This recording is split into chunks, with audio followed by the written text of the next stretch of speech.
মুরগি, শিয়াল, ভাল্লুক আর চিতাবাঘের বনভ্রমণ। একবার এক গভীর বনে বাস করত 4টি আলাদা প্রাণী, একটা বুদ্ধিমান মুরগি, এক ধূর্ত শিয়াল, এক রাগী কিন্তু সরল ভাল্লুক, আর এক দ্রুতগামী ও শক্তিশালী চিতাবাঘ। তারা কেউ কারো বন্ধু ছিল না, বরং সবাই একে অপরকে একটু ভয় করত। একদিন বনে ঘোষণা হলো, সোনার ফলের গাছ নাকি ফুটেছে জঙ্গলের মাঝখানে। যে এই ফল খাবে, তার আর কখনো ক্ষুধা লাগবে না। সবাই লোভে পড়ল।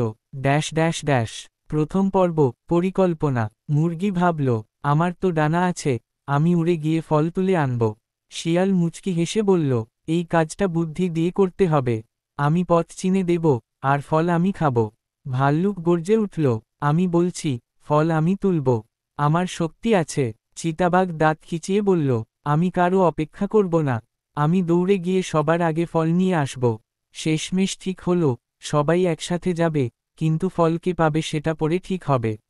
Dash dash dash. দ্বিতীয় পর্ব, বনের বিপদ। পথে অনেক বিপদ ছিল।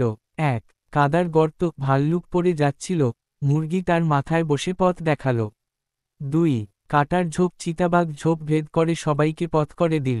3, শিকারীর ফাঁদ, শিয়াল তার ধূর্ত বুদ্ধি দিয়ে দড়ি কেটে দিল। তারা বুঝতে পারল, একজন ছাড়া কেউ এগোতে পারত না। Dash dash dash. তৃতীয় পর্ব, সোনার ফলের গাছ। অবশেষে তারা গাছের কাছে পৌঁছাল।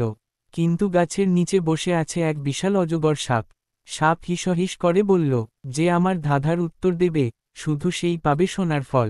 ধাঁধাটা ছিল, যে সব সময় দেয়, কিন্তু কিছুই রাখে না, সে কে? শিয়াল উত্তর দিতে গেল, সেই নিশ্চয়ই নদী। সাপ মাথা নেড়ে বলল, ভুল। ভাল্লুক গর্জে উঠল, সে সূর্য। সাপ আবার বলল, ভুল। চিতাবাঘ অধৈর্য হয়ে ঝাঁপ দিল, কিন্তু সাপ তাকে শক্ত করে পেঁচিয়ে ধরল। শেষে মুরগি চুপচাপ বলল, সে হলো গাছ। সে ছায়া দেয়, ফল দেয়, কাঠ দেয়, কিন্তু নিজের জন্য কিছু রাখে না। সাপ হেসে বলল, সঠিক উত্তর। তারপর সাপ সরে গিয়ে সোনার ফল তাদের দিল।